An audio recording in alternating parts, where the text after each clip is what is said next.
तो मैं रोज शुक्ला एक बार फिर से आपसे एक स्वागत करता हूं गायत्री एजुकेशन क्लासेस में। आज से हम शुरू करने जा रहे हैं यूपीएससी मैथमेटिक्स ऑप्शनल, ठीक। और ये कोर्स पूरा फुल कोर्स रहेगा, कंप्लीट कोर्स रहेगा आपके लिए। और सब्जेक्ट है हमारा रियल एनालिसिस और यह है लेक्चर 1। चलिए आइए बात करते हैं। ये रहा हमारे पास यूपीएससी द्वारा सिलेबस जो हमें उन्होंने प्रोवाइड कराया है, ठीक। आप देख सकते हैं real number system as an ordered field with least upper bound properties, है ना, उसकी सारी प्रॉपर्टीज पे हमें बात करनी है। सीक्वेंसेस, लिमिट ऑफ सीक्वेंसेस, है ना, इन सब पे हमें बात करनी है। तो हम आज जो शुरू करने जा रहे हैं वो है रियल नंबर सिस्टम, ठीक। अब सुनिए, रियल नंबर सिस्टम को भी पढ़ने के बहुत से तरीके होते हैं, है ना, आपने कई तरीके देखे होंगे। लेकिन हम यहाँ पे जो तरीका लेने वाले हैं, पहले हम उस तरीके पे बात कर लेते हैं। देखिए, हम रियल नंबर सिस्टम को किस तरीके से पढ़ने वाले हैं इस पर चर्चा करते हैं। देखिए, हम इन्हें मानेंगे कि ये अपने आप में अनडिफाइंड ऑब्जेक्ट्स हैं, ठीक। हम इन्हें अनडिफाइंड ऑब्जेक्ट्स या फिर आप अनस्पेसिफाइड भी यूज कर सकते हैं।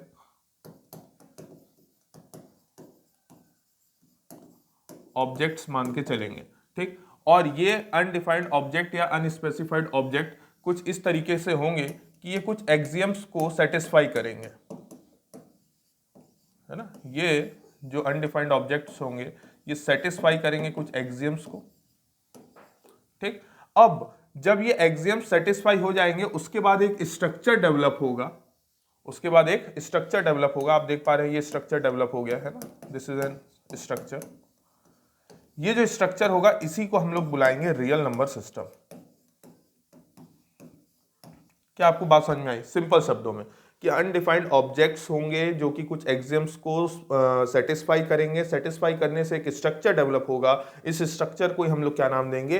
रियल नंबर सिस्टम नाम देंगे। अब क्योंकि हमारे पास पहला वर्ड ही क्या आया है? एक्सियम, तो एक्सियम पे चर्चा कर लेते हैं। देखिए क्या होता है एक्सियम। एक्सियम ये अपने आप में डिराइव्ड हुआ है कहां से? ग्रीक वर्ड से।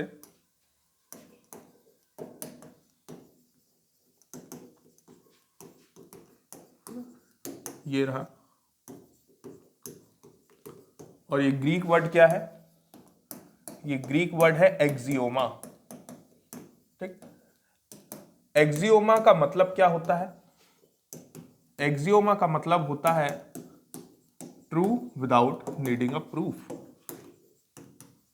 यानी कि जिसे कोई भी प्रूफ की आवश्यकता नहीं होती। True without needing a proof, यानी कि एक ऐसा मैथमेटिकल स्टेटमेंट, द मैथमेटिकल, क्योंकि हम मैथ्स पढ़ रहे हैं, ठीक, which we assume to be true, ठीक, which we assume to be true without needing a proof.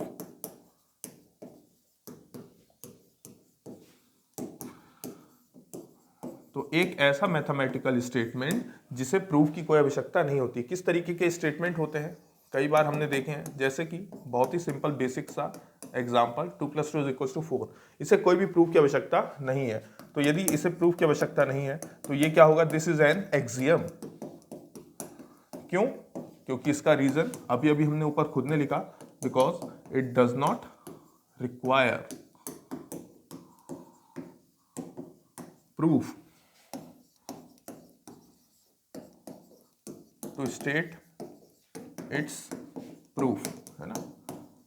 इसे अपनी सत्यता साबित करने के लिए किसी भी स्टेटमेंट की आवश्यकता नहीं है, ठीक। क्यों? क्योंकि as it is evident in itself,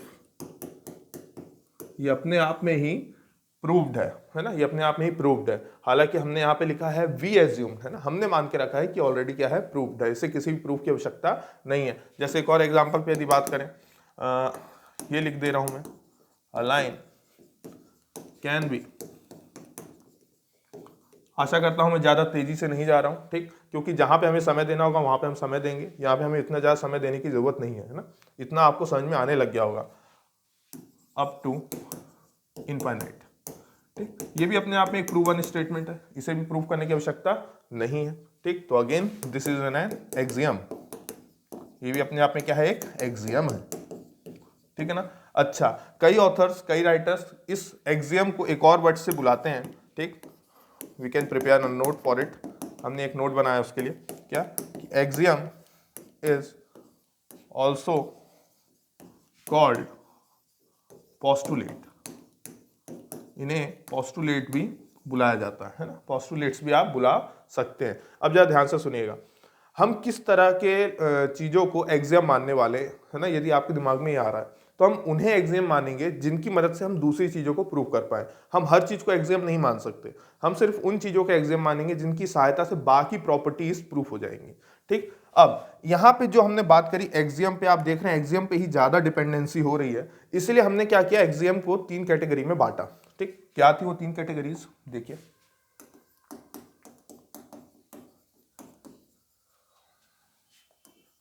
can be divided into 3 categories,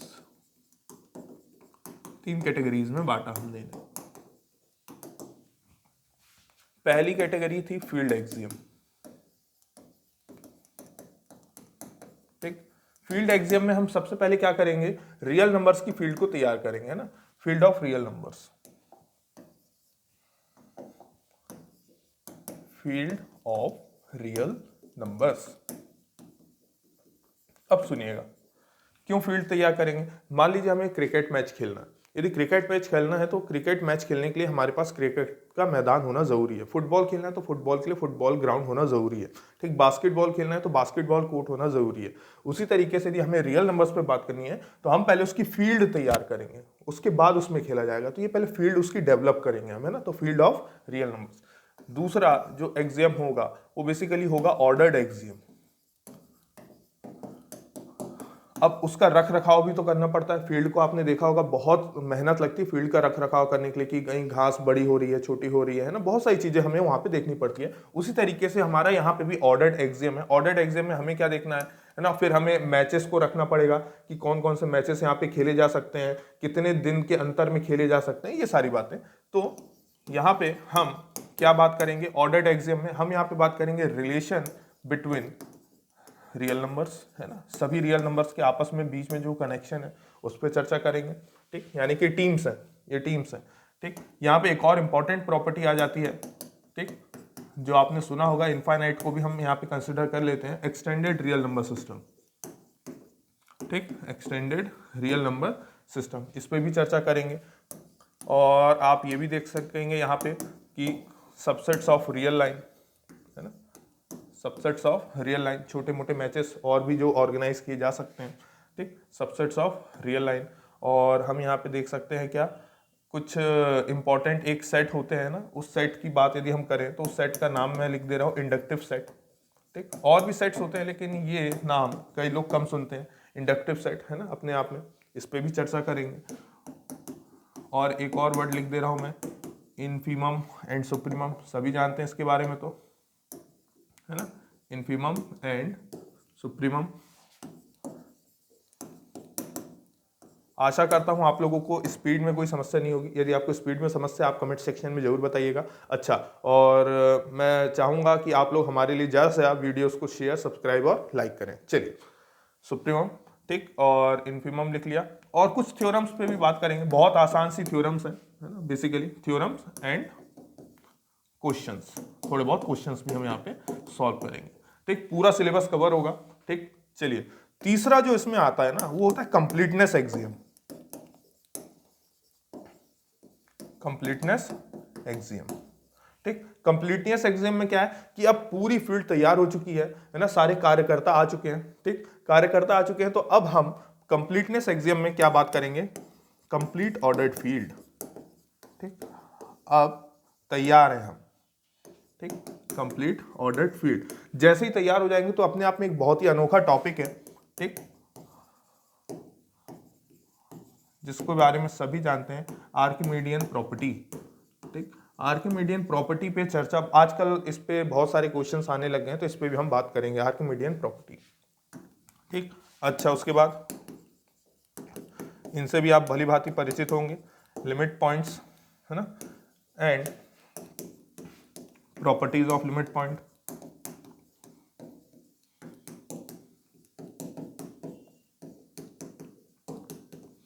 है ना। ये हो गया प्रॉपर्टीज ऑफ लिमिट पॉइंट। एक और इम्पॉर्टेंट टॉपिक बाउंडेडनेस, है ना, बाउंडेडनेस हो गया। या फिर हम इस पे बात करें यदि अपने आप में डिराइव्ड सेट, इसी के अंदर डिराइव्ड सेट के बारे में भी पढ़ा जाएगा। ठीक, नेबरहुड आप सबने सुना होगा, मैं एनबीडी लिख रहा हूँ, है ना, शॉर्टकट में इसको एनबीडी भी लिखा जाता है। एंड प्रॉपर्टीज ऑफ नेबरहुड,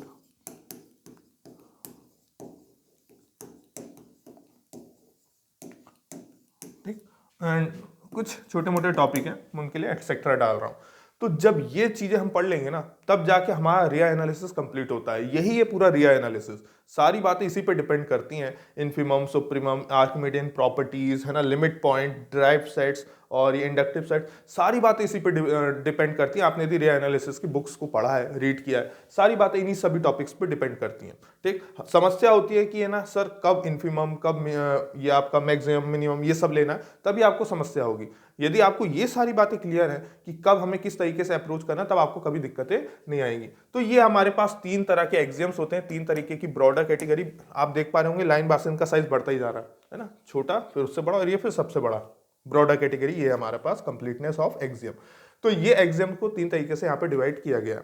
ठीक, अब एग्जाम्स के बाद आगे बढ़े यदि अपन, है ना, एग्जाम्स के बाद यदि आगे बढ़े तो हमारे पास जो अगली डेफिनेशन आती है वो भी आपको पता होनी चाहिए, है ना, उसको हम बुलाएंगे binary operation. Field of real numbers को जानने के लिए हमें बाइनरी ऑपरेशन की आवश्यकता पड़ेगी। क्यों, देखते हैं। देखिए बाइनरी ऑपरेशन क्या होगा कि let G be a non empty set. ठीक, जी क्या है, एक नॉन एम्प्टी सेट है। एंड इसके कार्टेशियन प्रोडक्ट पे बात करें यदि जी क्रॉस जी, है ना, जी क्रॉस जी को लिखने का सेट बिल्डर फॉर्म में तरीका होगा a comma b such that a and b both belongs to set G, है ना, इस तरीके से। देन दिस ऑपरेशन ओ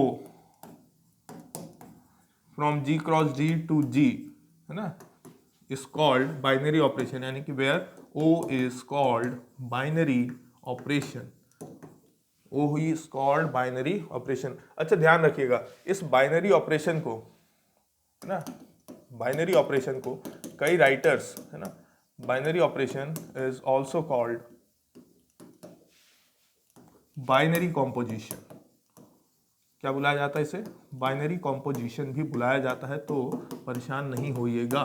ठीक, जितनी टर्मिनोलॉजीज हमें पता होंगी उतना ही हमें कंफ्यूजन कम क्रिएट होगा, है ना। आपको अलग अलग ऑथर्स की बुक पढ़नी पड़ेंगी। चलिए देखिए, यदि इतनी बात आपको समझ में आई तो देखिए यहाँ पे एक बात और हम बात करेंगे, क्या, सिंबल्स, है ना, सिंबल्स फॉर बाइनरी ऑपरेशन। तो क्या क्या यूज करते हैं हम, ये इंटरजेक्शन, है ना, कंजक्शन, इस तरीके से होता है। फिर ये इंटरसेक्शन, है ना, ये यूनियन, और ये आपके पास स्टार, और आपने कोई डायरेक्ट सम ले लिया, है ना। फिर ये तो है ही है एडिशन, सब्ट्रैक्शन, मल्टीप्लिकेशन, है ना, डिवीजन, एटसेट्रा। इस तरह के सिंबल्स अपन यूज करते रहते हैं ना। ये किसके लिए है, बाइनरी ऑपरेशन। जहाँ पे आपको अच्छे से पता है कि बाइनरी का मतलब, है ना, binary means two, binary means two, है ना, दो होता है। बाइनरी का मतलब ही क्या होता है, दो। बाइनरी नंबर सिस्टम में आपने देखा होगा हम 2 ही डिजिट्स लेते हैं, 0 और 1। तो बाइनरी मतलब दो। तो एक ऐसा ऑपरेशन जो किसी भी सेट के 2 एलिमेंट्स को आपस में ऑपरेट कर दे और बदले में जो रिजल्ट आएगा वो उसी सेट का आ जाए, तब हम उस ऑपरेशन ओ को क्या कहते हैं, binary operation for that particular set. जैसे कि हम यदि देखें यहाँ पे कि हमने क्या लिखा था कि this operation is applied on this Cartesian product G cross G and we are getting the elements in G. ठीक, यानी कि आप इसमें से कोई एलिमेंट चुनते हैं, आप ए कॉमा बी। ठीक, अब ए कॉमा बी आप अच्छे से जानते हैं, कार्टेशियन प्रोडक्ट में जितने भी एलिमेंट्स होते हैं ये सारे के सारे जो लिखे हुए हैं ये ऑर्डर्ड पेयर कहलाते हैं, है ना। ये क्या है, ऑर्डर्ड पेयर्स। तो इन ऑर्डर्ड पेयर्स में ये ऑपरेशन ओ अप्लाई होगा और अप्लाई होते ही ये आपस में ऑपरेट हो जाएंगे ए ऑपरेशन बी। ठीक, वो ऑपरेशन कुछ भी हो सकता है, इट मे बी एनी। ठीक, तो बदले में कोई ना कोई रिजल्ट आएगा सी, तो ये सी भी इस सेट जी का होना चाहिए जिसका कार्टेशियन प्रोडक्ट लिया गया। ठीक, तब हम बोलेंगे कि o will be the binary operation this particular set G, तब ओ इस सेट जी के लिए बाइनरी ऑपरेशन कहलाएगा। ठीक, अच्छा, जिन्हें कार्टेशियन प्रोडक्ट में समस्या है उनके लिए यहाँ पे बात कर दूं कार्टेशियन प्रोडक्ट में, हालांकि छोटी बातें ये सब तो मैं मान के चलूंगा कि आपको आती हैं, है ना। मैं उम्मीद करूंगा कि कुछ छोटी बातें आप बहुत जल्दी कैच करेंगे, है ना। कोई एक सेट ए ही ले रहा हूं मैं, ठीक, ए कॉमा बी, तो इसका कार्टेशियन प्रोडक्ट जब निकालूंगा ए क्रॉस ए, तो इट विल बी व्हाट, ए, है ना, या फिर ए कॉमा ए ना लेके, ए कॉमा ए ना लेके 1 2 लेते हैं, ठीक, ताकि कुछ बातें और बता पाऊँ।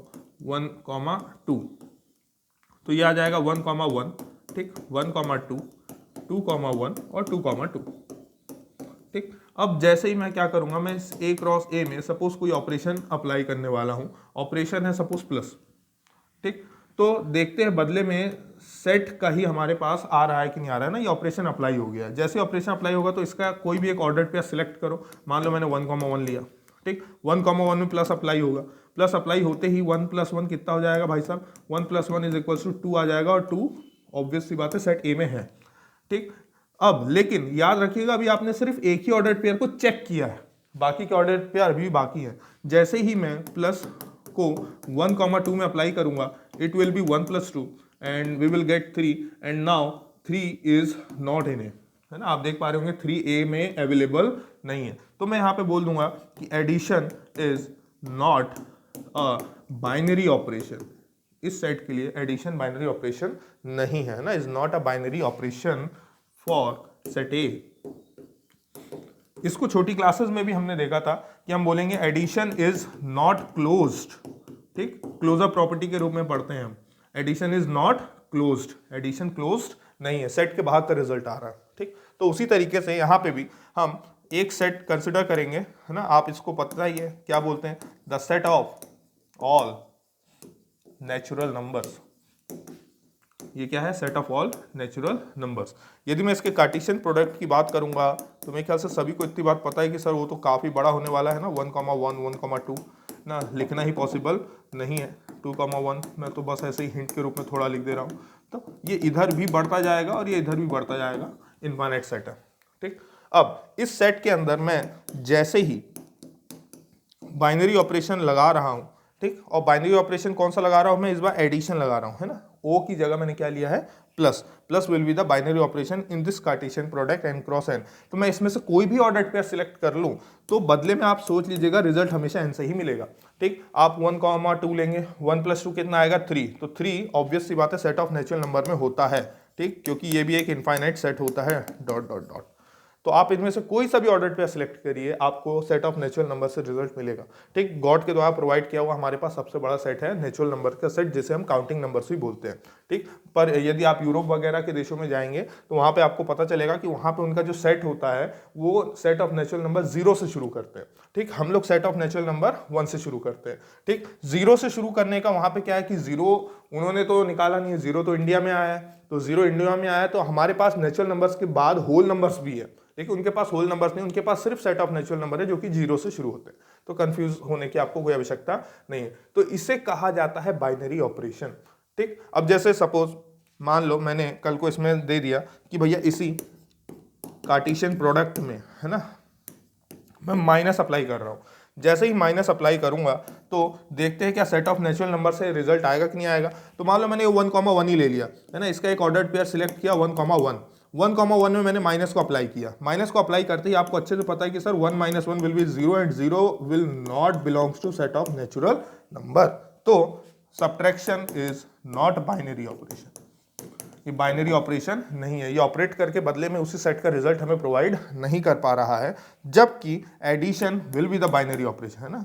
Plus is a binary operation, ये क्या है, प्लस हमारे पास बाइनरी ऑपरेशन है। तो ये वाली टर्मिनोलॉजीज आपको पता होनी चाहिए। इसके बाद जो अगला टॉपिक हमें पता होना चाहिए वो होता है अलजेब्रिक स्ट्रक्चर, ठीक।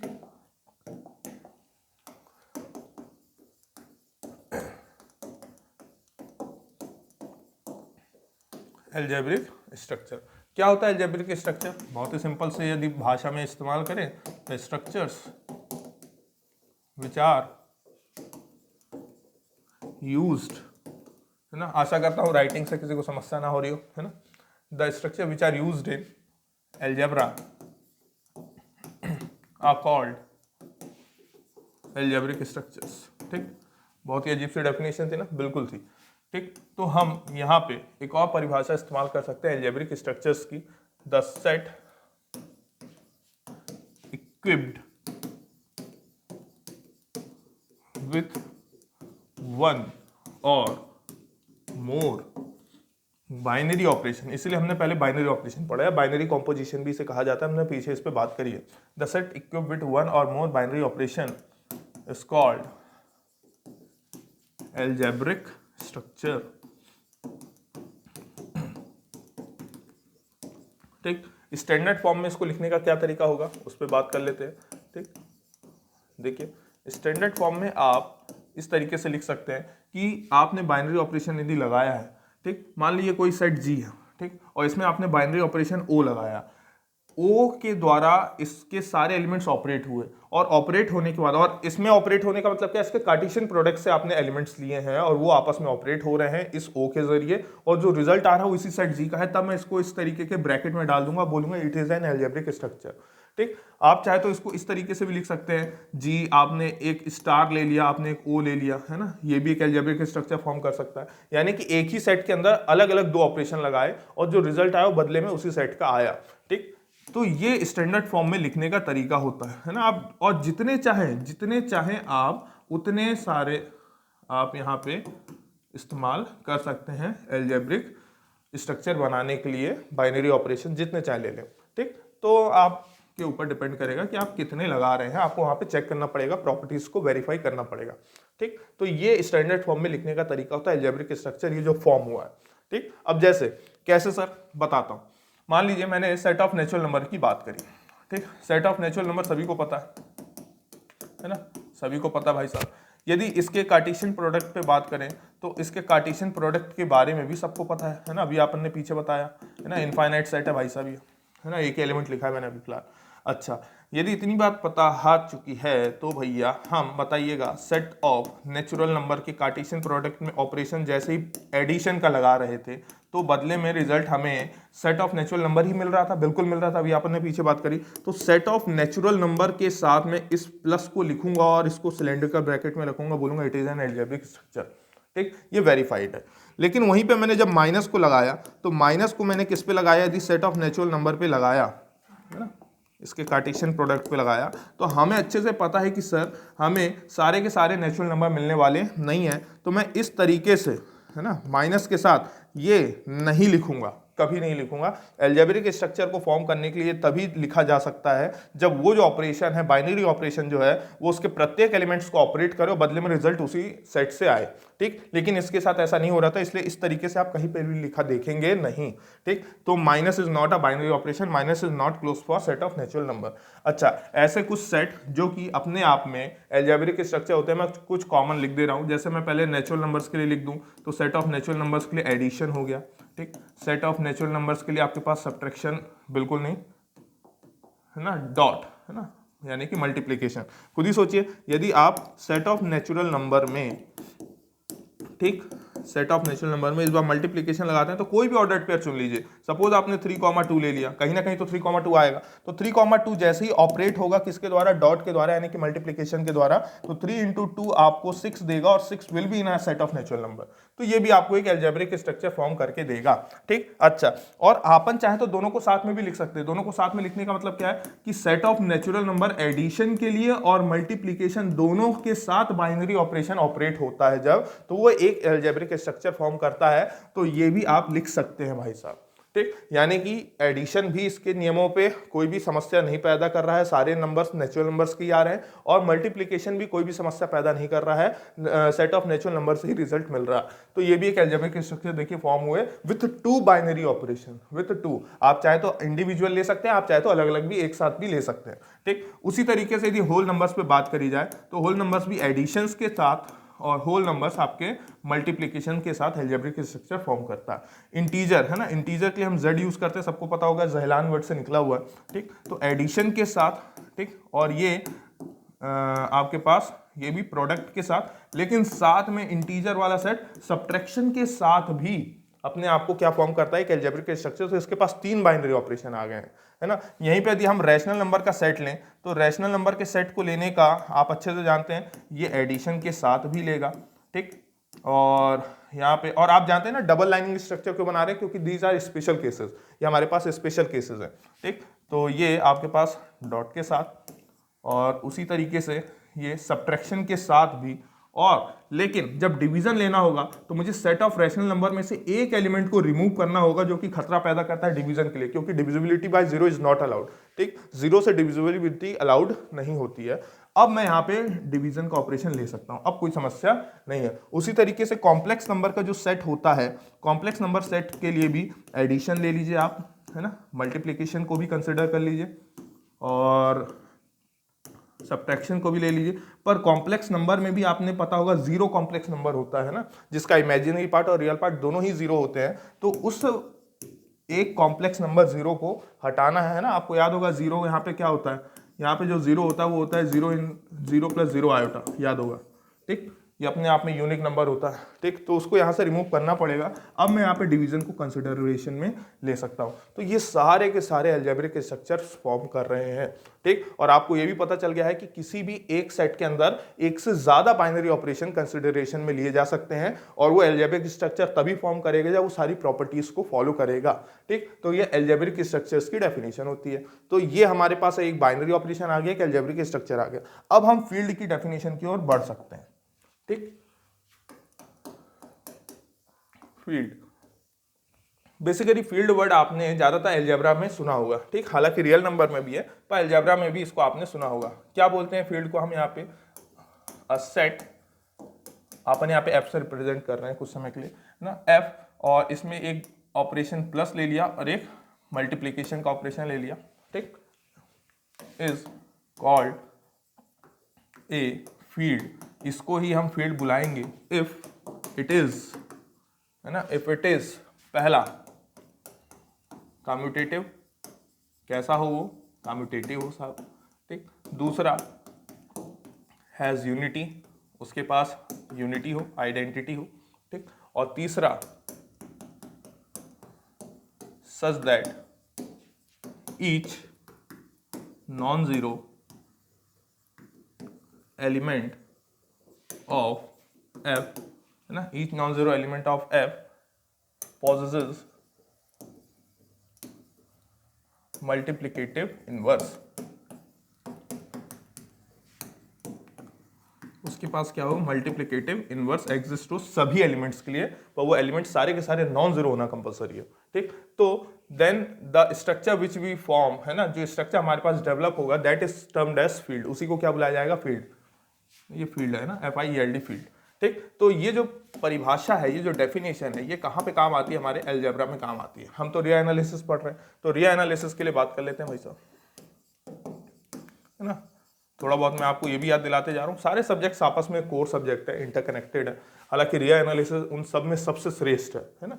देखिए रिया एनालिसिस पे यदि बात करें, लेट आर बी द, है ना, फील्ड की डेफिनेशन पढ़ रहे हैं अपन, रियल नंबर्स में कैसे रिप्रेजेंट करते हैं।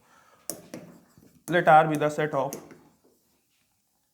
real numbers, है ना, real numbers with at least two distinct elements, है ना, कम से कम दो एलिमेंट्स जो अलग अलग हो, with at least two distinct element and with two fundamental algebraic operations, है ना, नेमली क्या होंगे, एडिशन, है ना, मैं एडिशन के लिए बस इतना लिख दे रहा हूँ, एंड सब्ट्रैक्शन, ठीक। सब्ट्रैक्शन यानी कि एडिशन और सब्ट्रैक्शन, दो फंडामेंटल अलजेब्रिक ऑपरेशंस या बाइनरी ऑपरेशन भी बोल सकते हो, ठीक। जब इनको यूज कर रहे हैं, है ना, विच satisfy the following, किसे सेटिस्फाई कर रहे हो, कि पहला तो कि set of real number addition के साथ इज अ एबिलियन ग्रुप, है ना, ये क्या हो, एक एबिलियन ग्रुप हो, ठीक। अच्छा, एबिलियन ग्रुप को ही कम्यूटेटिव ग्रुप भी कहा जाता है, तो परेशानी होने की आवश्यकता नहीं होनी चाहिए ना। तो ये दिख रहा होगा आपको कम्यूटेटिव ग्रुप, है ना, इसी को अबेलियन ग्रुप भी बोलते हैं। वहीं पे यहाँ पे मैं लिख रहा हूँ आर डैश, ठीक, और यहाँ पे इस बार अपन क्या ले रहे हैं, डॉट। आर डैश का यहाँ पे क्या मतलब होगा, तो यहाँ पे पहले ही लिख दे रहा हूँ, यहाँ पे जो आर डैश होगा basically is a set of all non zero real numbers, ठीक, set of all non zero real numbers, है ना, आप देख पा रहे होंगे नॉन जीरो रियल नंबर, पूरी डेफिनेशन सेम है, लिखने के अपने अपने तरीके हैं, ठीक। नॉन जीरो रियल नंबर्स, ये भी क्या होगा, तो is commutative group, commutative group बोल लीजिए या तो अगेन एबिलियन ग्रुप, है ना, इस कम्यूटेटिव ग्रुप। तीसरा और आखिरी कि डिस्ट्रीब्यूटिव लॉ को क्या करता हो, होल्ड करता हो, है ना, डिस्ट्रीब्यूटिव लॉ होल्ड्स। तो ये जो स्ट्रक्चर डेवलप होगा, इस स्ट्रक्चर को ही रियल नंबर के दिस स्ट्रक्चर को ही हम क्या बोलेंगे, फील्ड बुलाएंगे, यदि आपको इतनी बात समझ में आई। अच्छा, अब ये जो तीन है ना, इन तीन प्रॉपर्टीज को भी हम थोड़ा और यदि अच्छे से एक्सटेंड करें तो कैसे लिखा जाएगा, उस पर बात करते हैं। देखिए पहला, है ना, आप इसको ऐसा नहीं लिखें, फील्ड लिख रहे हैं ना, फील्ड ऑफ रियल नंबर्स, तो R1 से डिनोट कर रहा हूँ, ठीक। R1 में हमने क्या लिखा, R1 में हमने लिखा कि ये जो सेट ऑफ रियल नंबर्स है with addition binary operation is an abelian group, इसको क्या लेना पड़ेगा, हमें अबेलियन ग्रुप साबित करना पड़ेगा, ठीक। तो इसकी पहली प्रॉपर्टी क्या आएगी, R11, ठीक, कौन सी पहली प्रॉपर्टी, R11, क्या लिखेंगे यहाँ पे कि closure property satisfy, closure property क्या होनी चाहिए, सेटिस्फाई होनी चाहिए, यानी कि आप किन्हीं भी दो रियल नंबर्स को कंसिडरेशन में लें और ये बाइनरी ऑपरेशन प्लस लगाएं, बात समझ में आई, किन्हीं भी दो रियल नंबर्स को लें सेट ऑफ रियल नंबर्स में से और ये बाइनरी ऑपरेशन क्या लगाएं, प्लस लगाएं, तो ये जो a प्लस बी होगा ये बिलोंग करेगा इसी सेट ऑफ रियल नंबर्स में, ठीक, ये जो a प्लस बी होगा ये भी बिलोंग करेगा इसी सेट ऑफ रियल नंबर्स में for any two distinct real numbers या same real numbers, for any two real numbers a, b belongs to set of real numbers, ठीक, जो कि R के अंदर है, ठीक। तो ये आप बाइनरी ऑपरेशन के रूप में भी इसको देख सकते हैं, जहां पे ये बात बिल्कुल ध्यान रहे कि a plus b is unique, है ना, अपने आप में हर बार ये अलग ही होगा, a plus b is unique for any real numbers, for any real numbers, ठीक। अच्छा, दूसरी प्रॉपर्टी R12 क्या, कि हम यहाँ पे बोल सकते हैं कि एडिशन, है ना, addition is associative, addition is associative, associative, addition is associative का मतलब क्या है कि आप कोई भी तीन रियल नंबर्स कंसिडरेशन में लें, ठीक, और उनमें एडिशन प्रॉपर्टी लगा रहे हैं इस तरीके से a प्लस बी प्लस सी, आप पहले किनको ऐड कर रहे हैं, सपोज b प्लस सी को ऐड कर रहे हैं, उसके बाद आप यहाँ पे a प्लस बी को ऐड कर रहे हैं, then you are adding c, आपको ये रिजल्ट हमेशा इक्वल ही आएगा, यानी कि आप कोई भी रियल नंबर ले लें, a b c belongs to set of real numbers, ठीक, इसे एसोसिएटिव कहा जाता है। R13 पे यदि बात करें क्या, कि देयर एग्जिस्ट, इसको क्या पढ़ते हैं, देयर एग्जिस्ट पढ़ते हैं, है ना, देयर एग्जिस्ट, देखिए, तो there exist an element zero in set of real number, there exist an element zero in set of real number such that, कि आप कोई भी रियल नंबर में इस जीरो को ऐड करेंगे जैसे ही, तो बदले में आपको वो एलिमेंट a ही मिलेगा, ठीक, वो एलिमेंट a जो मिलेगा तो आप ये समझ लें वो a कोई भी रियल नंबर हो सकता है ना, आप कहीं से भी उसको ले सकते हैं, तो फॉर एवरी रियल नंबर, ये बात बिल्कुल ट्रू होगी, फॉर एवरी रियल नंबर, ठीक। तो ये कहलाएगा यहाँ पे जीरो जो होगा, zero is an additive identity, है ना, क्योंकि आप ऐड कर रहे हैं, है ना, एडिटिव आइडेंटिटी, और ये रिजल्ट को चेंज होने नहीं दे रहा है, आइडेंटिकल, है ना, रिजल्ट को चेंज होने नहीं दे रहा है, देखिए यहाँ पे भी a आ रहा है, यहाँ पे भी क्या आ रहा है, a आ रहा है, तो zero is an additive identity. उसी तरीके से अगली प्रॉपर्टी पे यदि बात करें R14, तो for every real number a belongs to R, there exist an element, है ना, कैसा, minus a in R, there exist an element minus a in R, कि जब आप इस ए को इस माइनस ए के साथ दिस बाइनरी ऑपरेशन प्लस से ऑपरेट करेंगे तो बदले में आपको जीरो मिलेगा, जो कि क्या है, एडिटिव आइडेंटिटी, जो कि अपने आप में क्या है, एडिटिव आइडेंटिटी, है ना। इतनी बात तो समझ में आती है। और यहाँ पे where minus a is an additive inverse, इसको क्या बोला जाएगा, एडिटिव इनवर्स कहा जाएगा, इनवर्स ऑफ ए, जहाँ पे minus a is an additive inverse of a कहा जाएगा। वहीं पे पांचवी प्रॉपर्टी R15 पे यदि बात करें तो क्या बोला जाएगा कि एडिशन, है ना, एडिशन इज कम्यूटेटिव, एडिशन कैसा होना चाहिए, कम्यूटेटिव होना चाहिए, ठीक। यानी कि कोई भी दो रियल नंबर्स लीजिए, a प्लस बी करिए या फिर b प्लस ए करिए, कोई भी दो रियल नंबर्स के लिए ये बात बिल्कुल ट्रू है, a b belongs to R. क्या इतनी बात आपको समझ में आई?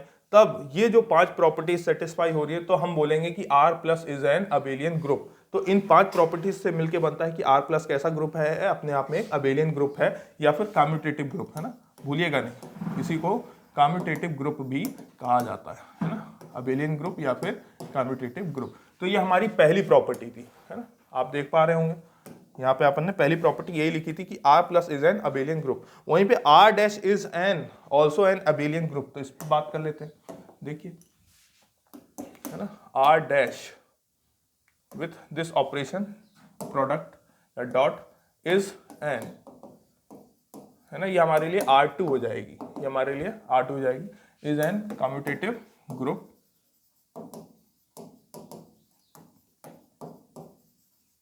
या फिर अबेलियन ग्रुप। अब देखिए यहाँ पे यदि देखा जाए तो पहली प्रॉपर्टी क्या हो जाएगी, R21, क्या लिखेंगे अपन, क्लोजर प्रॉपर्टी सेटिस्फाइज, है ना, क्लोजर प्रॉपर्टी सेटिस्फाइज होगा कैसा भैया, कि आप कोई भी दो रियल नंबर्स लीजिए, उन दोनों के बीच में ऑपरेशन a डॉट बी करिए, तो a dot b belongs to R for any a comma b belongs to R, ठीक, वही बाइनरी ऑपरेशन वाली कंसिडरेशन में।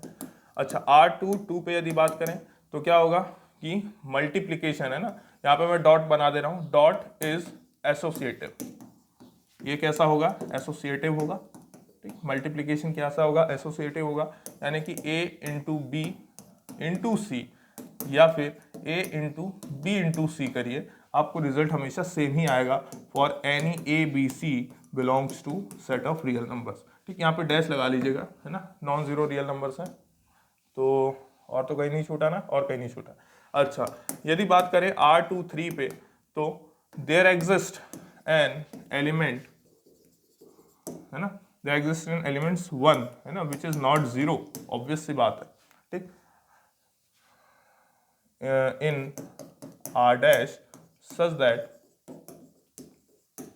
दैट कि आप क्या करें कि भैया इस 1 का मल्टीप्लाई किसी भी रियल नंबर a से करके देखिए, ठीक, ये आपको पता ही है नॉट इक्वल्स टू जीरो है, ठीक, तो आपको जो रिजल्ट मिलेगा वो बदले में a ही आएगा, है ना, बदले में क्या आएगा, a ही आएगा for any a belongs to R dash, for any a belongs to R dash. तो ये बात भी बिल्कुल ट्रू है, where 1 is an multiplicative identity, ठीक, मल्टीप्लिकेटिव आइडेंटिटी बुलाते हैं यहाँ पे, या फिर इसी को यूनिटी भी बुलाते हैं, अपन ने पीछे डेफिनेशन में एक जगह यूनिटी लिखा था, हैज यूनिटी, तो इसी को यूनिटी भी बुलाया जाता है, ठीक। अच्छा, R24 पे यदि बात करें कि फॉर एवरी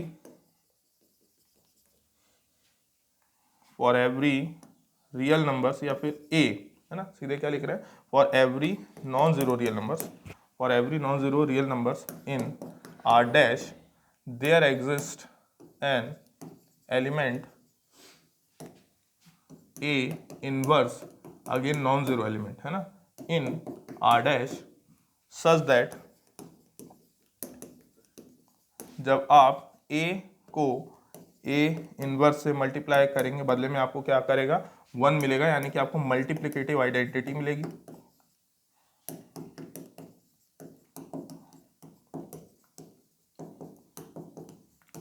और यहीं पे हम ये बात लिख दे रहे हैं जहाँ पे a inverse is an multiplicative inverse of a. अच्छा, इसी का उल्टा भी कर लीजिएगा कि यदि a inverse multiplicative inverse of a है तो a is an multiplicative inverse of a inverse, है ना, ए माइनस वन। इस तरीके से ध्यान रखिएगा, ऐसे ही पीछे भी इस बात का आपको ध्यान रखना है। और इसकी एक और प्रॉपर्टी एबिलियन ग्रुप साबित होने के लिए क्या, कि मल्टीप्लिकेशन इज कम्यूट, है ना, कम्यूटेटिव। तो कोई भी दो real numbers a into b करिए या b इंटू ए करिए for any a comma b belongs to r dash. ठीक, तो ये 5 प्रॉपर्टीज से मिल के भी अगेन जो हमारा r डैश डॉट है ये भी क्या है, अपने आप में एक अबेलियन ग्रुप है, कम्यूटेटिव ग्रुप है। तो दो प्रॉपर्टीज हमने सेटिस्फाई कर ली है। हमारी दूसरे नंबर की प्रॉपर्टी, तीसरी प्रॉपर्टी हमारे लिए थी डिस्ट्रीब्यूटिव लॉ होल्ड्स करती है। ठीक, तो R3 वाली जो प्रॉपर्टी है कि distributive law holds,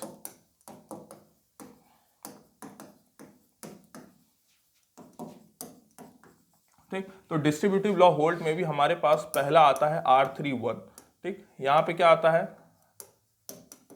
right distributive property.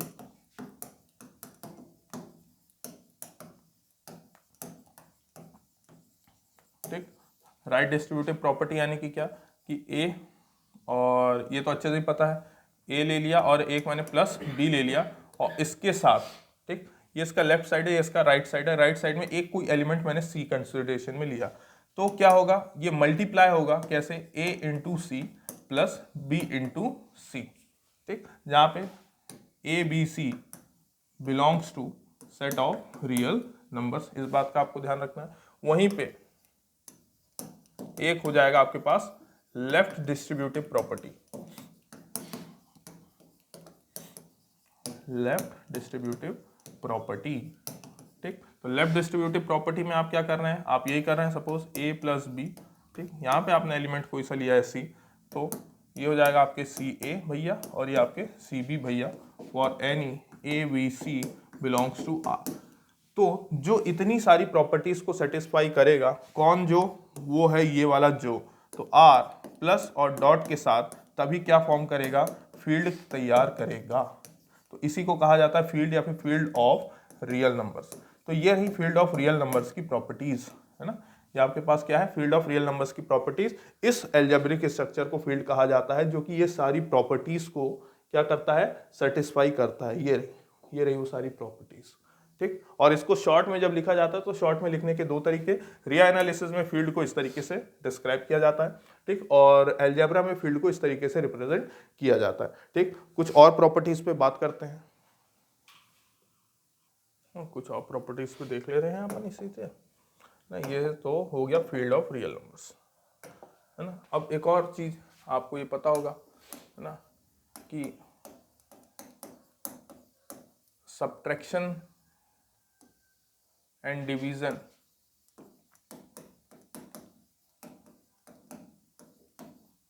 In real numbers कैसे ऑपरेट होता है।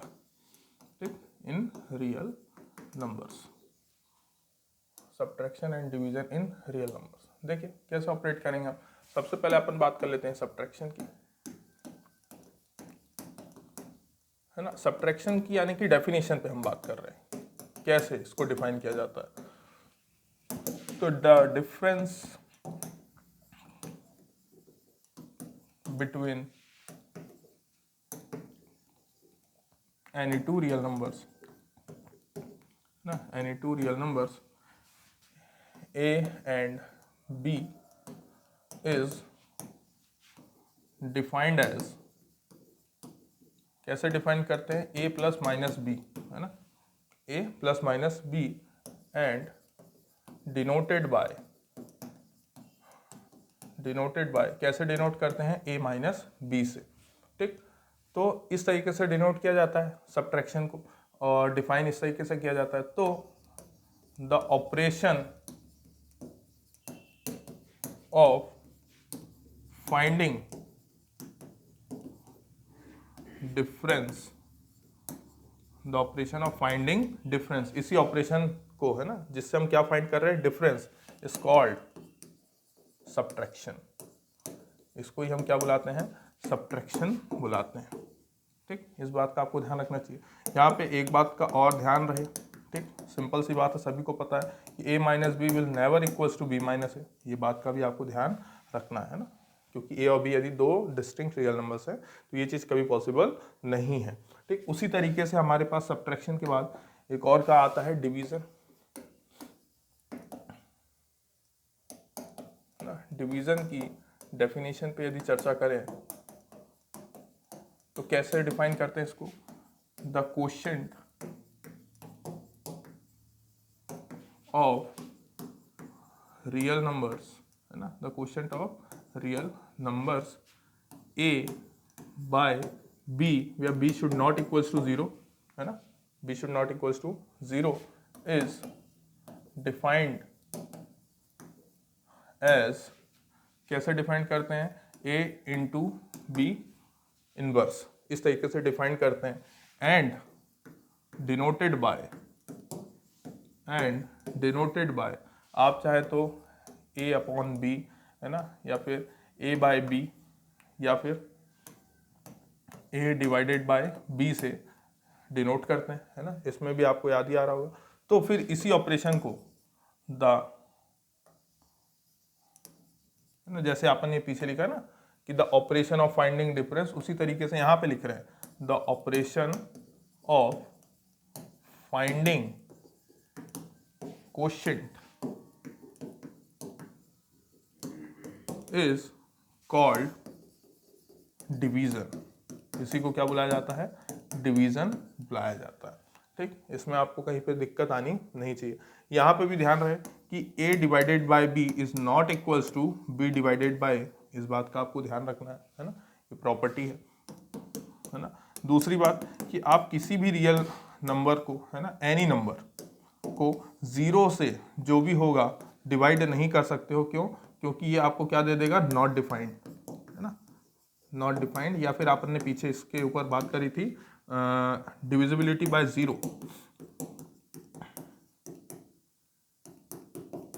बाय 0 इज नॉट अलाउड, है ना, नॉट अलाउड। या फिर डिविजिबिलिटी ना लिख के डिवीजन बाय 0 लिखना चाहिए, है ना, division bye 0 is not allowed,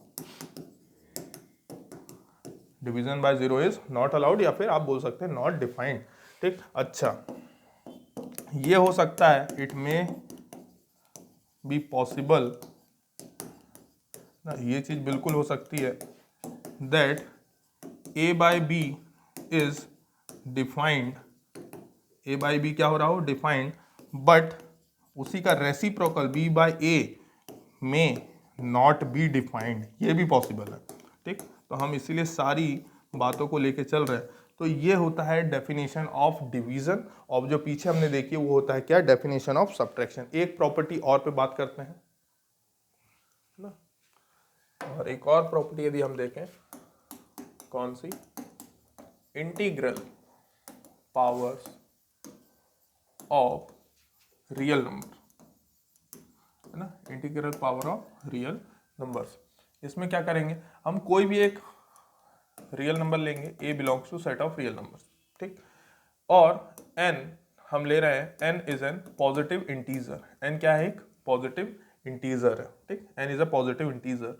तो अब हम क्या बोल रहे हैं कि a की पावर n को किस तरीके से लिखा जा सकता है, a इंटू ए, है ना, अप टू जहां पे हम क्या लिख सकते हैं, n फैक्टर्स, है ना, ये क्या है आपके n फैक्टर्स ऑफ a, इस तरीके से लिखा जा सकता है। इतनी बात समझ में आ रही है। जहाँ पे मैं जब n की वैल्यू, है ना, n की वैल्यू क्या करूँगा, 0 करता हूँ सपोज। ठीक, पॉजिटिव में ये भी आता है ना, यदि 0 लेता हूँ, या फिर 0 नहीं, पॉजिटिव में 1 से शुरू करेंगे अपन, है ना। देखो n बराबर मैं क्या ले रहा हूँ, 1, तो a की पावर 1 विल बी a। ठीक, n बराबर यदि हम 2 लेते हैं तो सभी को पता है a स्क्वायर, है ना, a स्क्वायर यानी कि a इंटू ए। उसी तरीके से n बराबर यदि मैं 3 लेता हूँ तो a क्यूब यानी कि a into A which is nothing a square into A, and so on, है ना, एंड सो ऑन। इतनी बातों समझ में आती है। ठीक, वहीं पे ये जो हम लिखने वाले हैं कि इफ n को 0 करते हैं, n को 0 करते हैं तो a की पावर 0 ये कितना आ जाएगा, ये आ जाएगा 1। ये कितना आ जाएगा 1। किसी भी रियल नंबर की पावर यदि 0 है तो क्या आएगा 1। इसका यदि छोटा सा प्रूफ पे भी हम बात कर लें, है ना, कैसे करते हैं भाई साहब। सपोज मैं यहाँ पे कोई नंबर ले रहा हूँ, कोई भी एक नंबर उठा रहा हूँ, मैंने बोला 2 की पावर 0 मैंने लिखा, है ना, 2 की पावर 0 लिखा। तो 2 की पावर 0 को किस तरीके से अपन देखो सॉल्व कर सकते हैं। मैं यहाँ पे लिख रहा हूँ 2/2, है ना, यहाँ पे क्या लिख रहा हूँ 2/2। आपको ये पता है ये भी 1 है और ये भी क्या है 1, दोनों की पावर क्या है 1।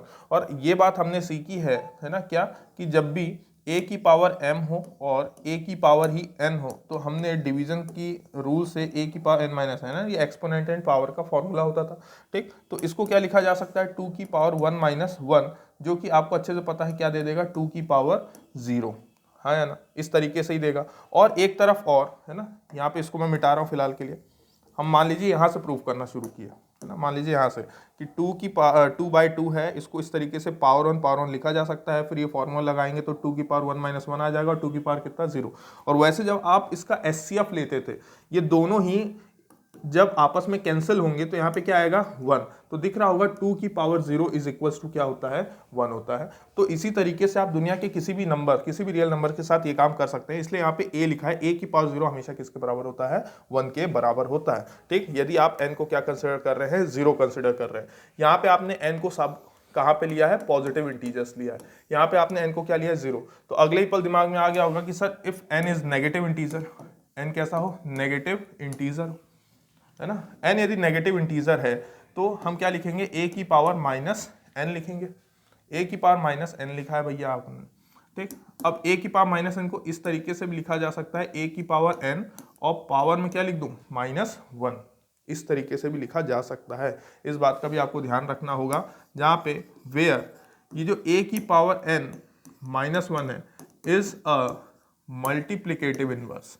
ये क्या है मल्टीप्लिकेटिव इनवर्स है किसका, is multiplicative inverse of a की पावर n। ये a की पावर n का क्या कहलाएगा मल्टीप्लिकेटिव इनवर्स कहलाएगा, क्योंकि सभी को पता है कि a की पावर n इनटू में a की पावर -n जिस दिन मल्टीप्लाई होंगे तो आपको आइडेंटिटिकल एलिमेंट मिलेगा, किसका मल्टीप्लिकेटिव आइडेंटिटी मिल जाएगी 1। इसलिए a की पावर -n को क्या कहा जाता है मल्टीप्लिकेटिव इनवर्स ऑफ a की पावर n कहा जाता है। अच्छा, वहीं पे हम एक बात का और ध्यान रहे, है ना, कि ये जो लिखा हुआ है a की पावर -n, इसको समय आने पे इस तरीके से भी लिखा जा सकता है a की पावर -1 की होल पावर n, या फिर इसको ऐसे भी लिखा जा सकता है a की पावर n की होल पावर -1, है ना। लिखने के तरीके भी याद रखिएगा, एक्सपोनेंट एंड पावर्स के फॉर्मूलों के तहत हम इसे इस तरीके से भी लिख सकते हैं, जहाँ पे आपको कहीं पे भी समस्या आनी नहीं चाहिए। और a की पावर n का मल्टीप्लिकेटिव इनवर्स a की पावर -n है और a की पावर -n का मल्टीप्लिकेटिव इनवर्स a की पावर n है। दोनों जिस दिन अपना प्रोडक्ट आपस में करेंगे तो बदले में रिजल्ट आएगा 1, जो कि क्या है एक मल्टीप्लिकेटिव आइडेंटिटी है। और मल्टीप्लिकेटिव आइडेंटिटी जब भी आता है तो जिसके कारण आ रहा होता है उस एलिमेंट को हम क्या बुला देते हैं मल्टीप्लिकेटिव इनवर्स बुला देते हैं। ठीक, तो ये आपके लिए n पॉजिटिव था और जब आपके पास n नेगेटिव इंटीजर था और जब आपके पास n क्या था 0 था। ठीक, तब हम बोलते हैं भैया कि ये हमारे पास क्या कहलाती हैं integral powers of real numbers. ठीक, तो इसमें कहीं पे भी समस्या आपको आनी नहीं चाहिए। अच्छा, कुछ छोटी छोटी प्रॉपर्टीज है उन पे भी चर्चा कर ही लेते हैं ना। तो बाकी इसके आगे का हम नेक्स्ट लेक्चर में पढ़ेंगे। ज़्यादा से ज़्यादा लाइक करिए, शेयर करिए और सब्सक्राइब करिए ताकि हम आपको नेक्स्ट लेक्चर जल्द से जल्द प्रोवाइड करा सकें। ठीक, अभी के लिए इतना ही, मिलते हैं नेक्स्ट लेक्चर में। Thank you.